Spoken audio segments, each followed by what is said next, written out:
তানজিম হাসান সাকিবের ব্যাটিং দেখে মনে হয়েছে বাংলাদেশের যারা টপ অর্ডার ব্যাটার আছেন তারা চাইলে সাকিবের থেকে ব্যাটিংটা শিখতে পারেন। কোথায় কিভাবে কোন সময় কিভাবে ব্যাটিংটা করতে হয়, কোন উইকেটে কোন সিচুয়েশনে কিভাবে ব্যাট চালাতে হয়, সেটা তানজিম হাসান সাকিবের থেকে শামীম কিংবা অন্যরা শিখতে পারেন।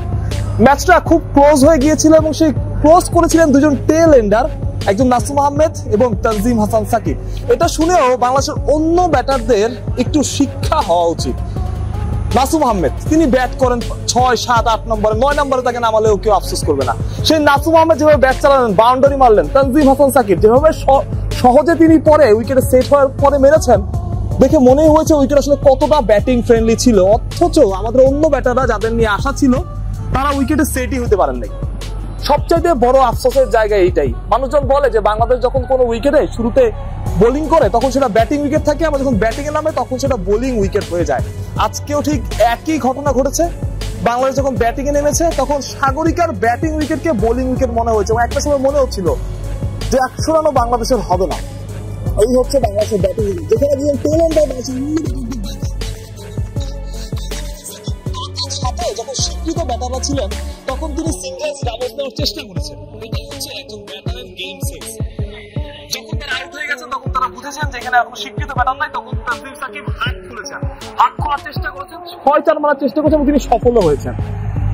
এটাই হচ্ছে একটা ব্যাটারের গেম সেন্স, ভালো ব্যাটারের গেম সেন্স, যিনি খেলাটা বোঝেন, ভালো ক্রিকেটারের গেম সেন্স। তানজিম সাকিব যাকে আমরা মিনি অলরাউন্ডার বলতে পারি, টেলেন্ডার আপনি বলতে পারেন, সেই তানজিম সাকিব দেখিয়ে দিল আসলে কিভাবে ব্যাটিংটা করতে হয়। নাসুম আহমেদ দেখিয়ে দিল কিভাবে ব্যাটিংটা করতে হয় অন্য ব্যাটারদের। বাংলাদেশ ব্যাটার আসলে কবে শিখবে? আপনি উইকেটে দোষ করবেন, দিবেন, বারবার বলবেন যে এই উইকেটে খেলা যায় না, এই উইকেটে ব্যাটিং করা যায় না, মিরপুরেতে দোষ দিয়ে দেওয়া যেত। তো এখানে আসলে দোষ দেওয়া যায় না, এখানে দোষটা হচ্ছে আমাদের ব্যাটারদের, যারা ঠিক মতো ব্যাটটা চালাতে পারে নাই। ম্যাচটা ক্লোজ হয়ে গেছে এবং সেই ম্যাচটা ক্লোজ হয়েছে দুজন টেল এন্ডারের জন্য, যেটাও আসলে অন্যদের জন্য শিক্ষা। বাংলাদেশি ব্যাটার যারা ছিলেন শুরু থেকে, যেমন দরিদ, তামিম শুরুতে খুব ভালো শুরু পেয়েছিলেন, সাইফ হাসান ভালো শুরু পেয়েছিলেন, কিন্তু শুরুর পর যে উইকেটে থাকা প্রয়োজন, আপনি যখন 160-65 রান চেস করতে হবে, 70 রান চেস করতে হবে, তখন যে উইকেটে থাকতে হবে, এই গেম সেন্সটুকু তাদের মধ্যে ছিল না, যেটা তানজিম হাসান সাকিবের মধ্যে ছিল, যেটা নাসুম আহমেদের মধ্যে ছিল, যেটা অন্য ব্যাটারদের মধ্যে ছিল না। অন্য ব্যাটাররা সেই গেম সেন্সের বাইরে চলে গেছিল এবং ক্রিকেটটা এটা যে 200 রানের ম্যাচ না, সেটা হয়তো বাংলাদেশ ভুলে গিয়েছে। আমরা বারবার কালকে বলেছি 200 রানের উইকেট, বাংলাদেশ মনে করছে যে শুরুতে 200 রানের উইকেটই খেলছে এবং আমরা বারবার বলছিলাম যে ওয়েস্ট ইন্ডিজ কেন টস জিতে ব্যাটিং, যেহেতু একটা ডিউ ফ্যাক্টর ছিল।